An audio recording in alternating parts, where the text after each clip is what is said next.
আমার ব্যক্তিগত ওপেনিং হচ্ছে যে আমার মনে হচ্ছে মদিনার ঘরে ঘরে আনন্দ, আমারও আনন্দ, প্রতিটা শিল্পীর ঘরে ঘরে আনন্দ। আজকে আজকে যারা আমরা আসছি তারা ঈদের দিন যেভাবে ফ্যামিলি নিয়ে আনন্দ করি সেইভাবে আনন্দ করছে। শুধু নিজের ফ্যামিলি না, অনেক ফ্যামিলি আসছে, সব ফ্যামিলির সাথে মজা করছে, কফি খাচ্ছি, ভাত খাচ্ছি, সাংস্কৃতিক অনুষ্ঠান করছি। সবচেয়ে বড় কথা হচ্ছে যে অ্যাক্টর সিকিউরিটির যে এই দায়িত্বে আছে যে কমিটি, সেই কমিটি এত সুন্দর সুশৃঙ্খলভাবে দায়িত্ব পালন করছে এবং এত সুন্দর একটি পরিবেশের পরিবেশনা দিচ্ছে বা আয়োজন করেছে, তার জন্য অ্যাক্টর সিকিউরিটির কর্তৃপক্ষদেরকে আমরা আন্তরিকভাবে ধন্যবাদ জানাই। এবং এই অনুষ্ঠান প্রতি বছরেই হোক, উত্তরোত্তর আরও ভালো করুক, এটা আমি মনে প্রাণে চাই।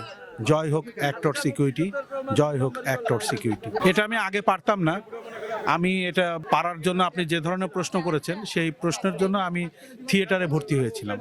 থিয়েটারে ভর্তি হয়ে থিয়েটার যখন করতে গেছি তখন দেখেছি, ওয়ার্কশপ করেছি, গুণীজনরা কিভাবে অভিনয় করে সেটা দেখার সুযোগ হয়েছে। দিনে দিনে তাদের সাথে থাকতে থাকতে, ক্লাস করতে করতে, অভিনয় করতে করতে শিখে গেছি।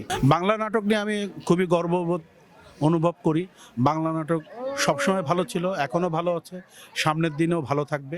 কিছু কিছু সময় ঝড় আসে, সে ঝড় ক্ষণস্থায়ী না, ঝড় সবসময় আসে আবার চলে যায়, কিন্তু বাংলা নাটক চিরদিন টিকে থাকবে এবং টিকে থাকুক। সেজন্য যা যা করণীয় আমরা শিল্পী হিসাবে তাই তাই করে যাব ইনশাল্লাহ। বিশেষ দিন, সবাই আনন্দ করছে, অতএব আমারও আনন্দই লাগছে। সবার সঙ্গে আনন্দ ভাগিদার হয়ে আমিও আনন্দ করছি।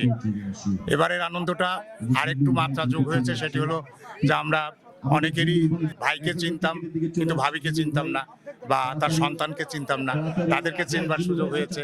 আবার অনেকেরই মানে হাজব্যান্ডকে চেনার সুযোগ হয়েছে।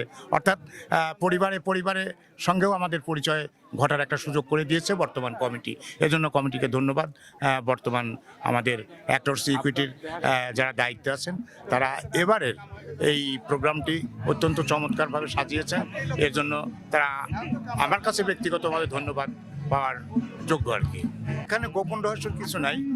আমি গ্রামের ক্যারেক্টার বলি আর শহরের ক্যারেক্টার বলি, সবসময় যখন একটি ক্যারেক্টার আমাকে দেয়া হয় বা আমাকে বলা হয় করার জন্য, তখন সেই ক্যারেক্টারের স্ট্যাটাসটা চিন্তা করি, তার কথা বলার ঢংটা কেমন হবে এবং তার মানে চারিত্রিক বৈশিষ্ট্য কী, এইটা নিয়ে ভাবি যে এই মানুষটার বাচনভঙ্গি কেমন হবে।